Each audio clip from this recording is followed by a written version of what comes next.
Welcome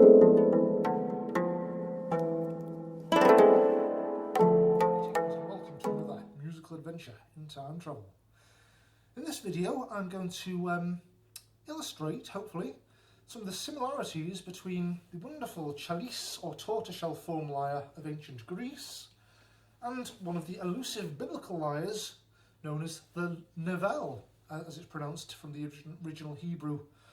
The Nevel, along with the kinnor, were the two types of lyres played by my very own, very ancient Levite ancestors in the Temple of Jerusalem to accompany the singing of the Levitical choir over 2,000 years ago, before the rather nasty Romans gone and spoilt everything and destroyed the temple in 70 CE.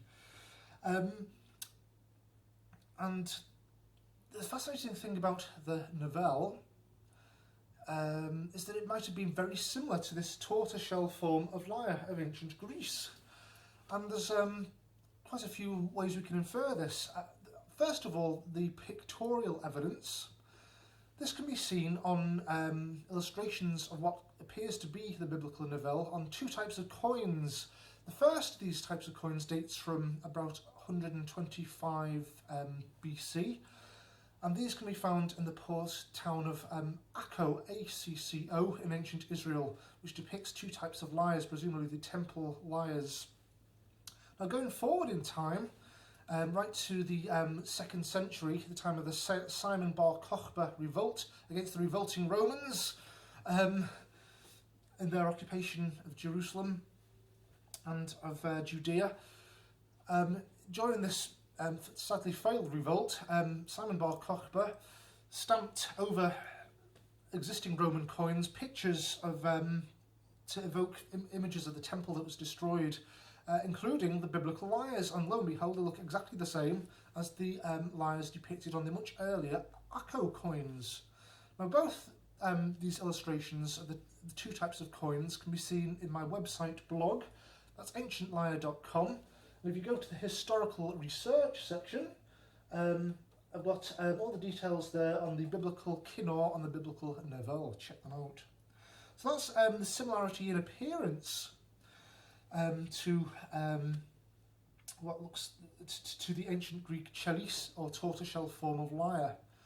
Other similarities: it's very likely that the biblical Nevel also had a skin membrane. The tortoiseshell form of lyre of ancient Greece either had, say, a tortoiseshell or wooden resonator over which the skin was stretched, a skin soundboard. Now, there's evidence to suggest that the Nevel also had a skin soundboard, because the Hebrew root of the word Nevel, nev, means carcass, skin membrane lyre. It seems quite logical to me. Another similarity between, say, particularly this instrument and the Nevel is that the Nevel had 12 strings, this has 11 strings, although, say, the standard ancient Greek Chelys lyre actually had 7 strings, but a few more were sometimes added. And this lyre, made by Lutherios, as I say, has 11 strings, so just 1 string short of the biblical Nevel. There's also evidence from the Mishnah that the Nevel, like this lyre, was a bass or tenor register lyre, and we can infer this from the proportion of kinnors and Nevels that were used in the Levitical ensemble, because, like in a modern string orchestra, from the Mishnah, the ancient rabbinical text which talks about the kinnors and Nevels in quite a lot of detail, there were proportionally a lot more kinnors than there were Nevels. Just as in a string orchestra, you have a lot more violins and violas than cellos and double basses. Let's see if I can find the exact quote here that I managed to research. This is quoted direct from my website. If you go to the historical research section, scroll down the many sort of book-sized tabs we've got there. So we get to the section about the biblical Nevel, and let's see if I can find the exact sort of phrase here, which mentions it in the Mishnah. I've just lost my page, bear with me. Where are we? Oh, I can't find it. Oh yes, here we are. Just trying to find the quote. Where are we? Yes. I finally found the quote. Thank you for your patience.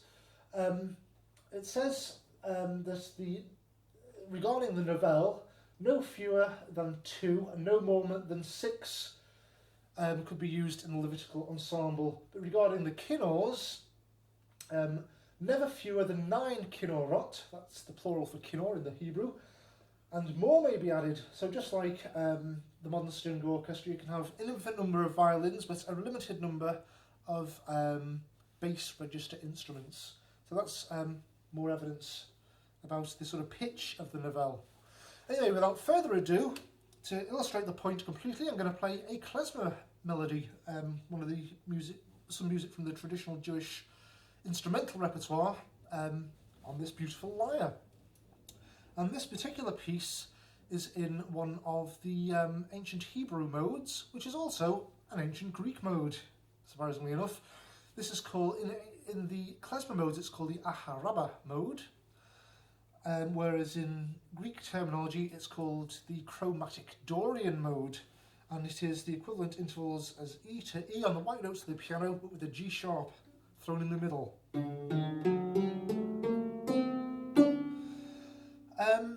And the surprising thing is how well these klezmer scales fit on the strings of a lyre, which seems to imply to me that they probably have their origin on the biblical lyres, because if you play one tone below the chromatic Dorian mode, as it's called in ancient Greece, or the Aharaba mode in Hebrew terminology, you come to another klezmer mode.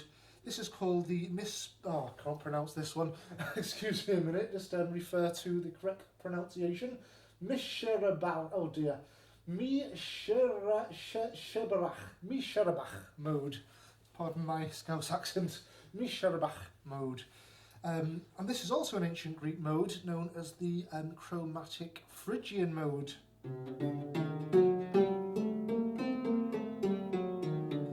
That particular mode can be heard in klezmer melodies such as Odessa Bulgar.